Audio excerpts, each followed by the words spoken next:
Motivation কিন্তু আবার কোনো ইনজেকশন বা সিরাপ না, শরবত না। মোটিভেশন পৃথিবীতে কাউকে দেওয়া যায় না। ভিতর থেকে মানুষটাকে জাগাতে না পারলে কোনো দিনও মোটিভেশনের এই কোটিং দিয়ে, প্রলেপ দিয়ে কোনো লাভ হয় না। জীবনে কোনো গোল নাই, কোনো স্ট্র্যাটেজি নাই, কোনো প্ল্যান নাই, কোনো এক্সিকিউশন নাই, কিচ্ছু নাই, স্তব্ধ হয়ে বসে আছে। কোনো দিনও বেতনের জন্য চাকরি ছেড়ে চলে যায় না। মানুষ চাকরি ছেড়ে চলে যায় কালচারের জন্যে, তার ইমিডিয়েট সিনিয়র বা লিডার যে থাকে তার আচার-আচরণ, ব্যবহারের জন্যে। আমার প্রফেশনাল লাইফে মেন্টরিংয়ের একটা বড় চ্যালেঞ্জ আসছিল একবার। আমি এটা আপনাদের সঙ্গে আজকের ভিডিওতে শেয়ার করতে চাই। আমার লিজিয়নের লোক সংখ্যা একটু কম ছিল, তো আমি হেড অফিসকে বললাম যে আমার কলিগ লাগবে। অবাক করার বিষয় হচ্ছে এমন একজন কলিগকে আমার কাছে পাঠালেন যিনি ছিলেন অসুস্থ, ওনার জন্ডিস হয়েছিল এবং he was call back from market. Market বলতে উনি ছিলেন মার্কেট সার্ভেতে, নট ডিরেক্ট সেলস মার্কেটিংয়ে। মার্কেট সার্ভেতে চাকরি করতেন এবং জন্ডিস হওয়ার কারণে তাকে ব্যাক করে নিয়ে আসা হয়েছে। সেই ভদ্রলোককে আমার কাছে পাঠালেন। তো সকালবেলা যখন আমার সঙ্গে দেখা হয় আমি দেখে তার টোটাল গল্প করে প্রোফাইলটা জানলাম, ইতিহাস জানার পরে আমি অবাক হলাম যে যেখানে কম্পিটিটিভ মার্কেটে একজন young and smart, dynamic, speedy মানুষ দরকার, এরকম একজন মানুষকে আমাকে কেন দেওয়া হলো? In the evening I made a call to the sales manager. এটা কি দিলেন আপনি আমাকে? উনি হাসছিলেন না, কথার টোনে বুঝতে পারতেছি হি ওয়াজ লাফিং। আমি ঢাকার বাইরে, উনি হেড অফিসে বা ঢাকাতে। উনি বললেন যে দিলাম, তুমি মানুষ করে নাও। আমার মধ্যে প্রচণ্ড একটা জিদ সবসময়ই কাজ করে, সেদিনও কাজ করেছিল। ওকে, আই উইল প্রুভ আমি মানুষ করতে জানি, ডেভেলপ করতে জানি। কলিগটাকে প্রজেক্ট আকারে হাতে নিলাম। দেন এই যে মেন্টরিংয়ের স্টেপ অনুযায়ী তাকে নিয়ে ফার্স্ট বসলাম, তার লাইফের গোল সেটিং। এটা হলো ডিরেকশন দেওয়া, তাকে কোচিং দেওয়া, ট্রেনিং করানো, তাকে মোটিভেশনটা দেওয়া, মোটিভেশন ধরে রাখা। মোটিভেশন কিন্তু আবার কোনো ইনজেকশন বা সিরাপ না, শরবত না। মোটিভেশন পৃথিবীতে কাউকে দেওয়া যায় না। If we cannot ignite the person from within, ভিতর থেকে মানুষটাকে জাগাতে না পারলে কোনো দিনও মোটিভেশনের এই কোটিং দিয়ে, প্রলেপ দিয়ে কোনো লাভ হয় না। তো এই কলিগ কিনে আমি আসলে ইনহাউজে যেমন কাজ করেছি, নিজে প্র্যাকটিক্যালি তাকে হাতে ধরে নিয়ে আমি কাজ করা শুরু করলাম। তার জীবনে একটা রেডিক্যাল চেঞ্জ আসলো।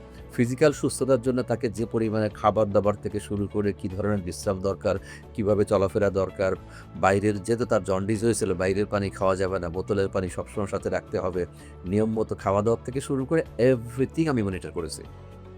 বিলিভ মি অর নট, সেই যে রিজিয়নে ছিলাম, সেই রিজিয়নে হেডকোয়ার্টার যে কয়টা কলিগ ছিল, সেই কলিগের মধ্যে সে ফার্স্ট হয় নাই। শুধু এন্টার রিজিয়নের মধ্যে এমনভাবে সে ফার্স্ট হয়েছিল যে পরবর্তীতে ঢাকার মিটিংয়ে রেফারেন্স দেওয়া হতো।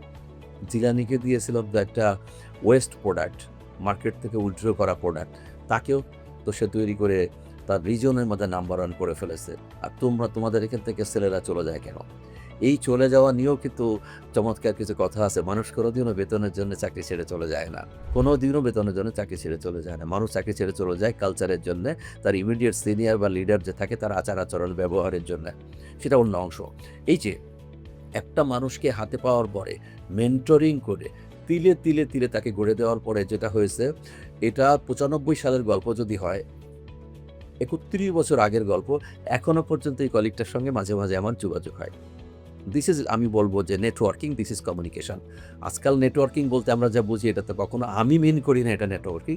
নেটওয়ার্কিং টোটালি ভিন্ন জিনিস। তার সঙ্গে আমার এখনও যোগাযোগ আছে। আমি তো ইন্ডাস্ট্রিতে নেই, সেও অন্য কোথাও আছে। তারপর আমাদের মধ্যে যে বন্ডেজ, সেই বন্ডেজ, যে ট্রাস্টের জায়গা, যে ফেইথের জায়গা, ডিপেন্ডেবিলিটির জায়গা এখনও রয়ে গেছে আমাদের। সো আমি বিশ্বাস করি যে বাংলাদেশের কনটেক্সটে, কারণ গ্লোবালি কী পরিমাণে মেন্টরিংকে গুরুত্ব দেওয়া হয় আমি জানি, এবং এটা নিয়ে আমি গ্লোবাল কিছু প্রতিষ্ঠান সম্পর্কে বা গ্লোবাল মানে টপ লেভেলের যে কোম্পানিগুলো আছে পৃথিবীতে, তাদের যে মেন্টরিং প্রজেক্ট আছে সেগুলো নিয়েও কিছু ভিডিও আলাদা আলাদা কোম্পানি ওয়াইজ করে যাব। বাট বাংলাদেশে আমি দেখতে পাচ্ছি যে আমি মেন্টরিং নিয়ে কথা বলছি, রেসপন্স কিছু পাচ্ছি আমি। অ্যাকচুয়ালি আমার এই মেন্টরিংয়ের রেসপন্স পাওয়া বলতে কিন্তু মিন করছি আমি যে আমি the more number of people I will be serving, এটা আমার জন্য একটা সাদকায়ে জারিয়া। কারণ আপনারা মনে হয় জানেন, আমি বলেছি আমার স্বপ্নার করাটা জীবনের সেই পর্যায়ে যখন আমার থাকার জন্য বাড়িও হবে, চলার জন্য গাড়িও হবে, মিনিমাম সেটুকু টাকা থাকবে যে টাকা হলো আমার বাজারঘাট চলে, বেঁচে থাকতে পারবো। সুতরাং স্বপ্নার is not for earning money, this is not my profession, এটা একটা পেশন। হ্যাঁ, আমি কিছু চার্জ করি, সেটা হচ্ছে আমার ফ্ল্যাট ভাড়া দিতে হয়, আমার ইয়ারপির টাকা দিতে হয়, কলিগের বেতন দিতে হয়, ইলেকট্রিক বিল, ইন্টারনেট দিতে হয়। আপনারা জানেন এটা। এটার জন্য মিনিমাম যতটুকু সেটুকুই আমি নিয়ে এটলিস্ট মানুষের যে সেবাটুকু দেওয়া সেটার চেষ্টা করি। এই যে কন্টিনিউয়াসলি আমি মেন্টরিং করে যাচ্ছি, ট্রেনিং দিচ্ছি, আমি ফ্রি ট্রেনিং করছি ফেসবুকে বা গুগল মিটে, অথবা আমি কফি উইথ আমার নামে দেওয়া থাকে যে কফি উইথ নাজরি জিলানী। এই আড্ডাগুলাতে, কফি আড্ডাগুলো তো আমি দেখি খুবই দুঃখজনক। ২৫, ৩০, ৪০, ৪৫, ইভেন ৪৯ বছর বয়সের মানুষকে দেখেছি আমি, তার জীবনে কোনো গোল নাই, কোনো স্ট্র্যাটেজি নাই, কোনো প্ল্যান নাই, কোনো এক্সিকিউশন নাই, কিচ্ছু নাই, স্তব্ধ হয়ে বসে আছে। তার প্রবলেম তার লাইফে। This is not fair. Do it either A job or a business. তার জন্য তো নিজের কোনো স্টেপ নেওয়া দরকার। সেই কোনো কিচ্ছু কিন্তু আমাদের নেই। কেন যেন ওয়াল্লাহি লিল্লাহি একেবারে আল্লাহর হস্তে ছেড়ে দিয়েছি আমরা, যে অফিসে যাচ্ছি আসছি, ব্যবসা প্রতিষ্ঠানে যাচ্ছি আসছি এভাবে। না, life is not like that. কারণ আপনার আমার এই যে অবহেলা, এই অবহেলার কারণে যদি আমার পরিবার পরিজন যা থাকে তারা যদি সাফার করে, তার জন্য indirectly will be held responsible. I believe যে আমরা এটা করতে চাই না।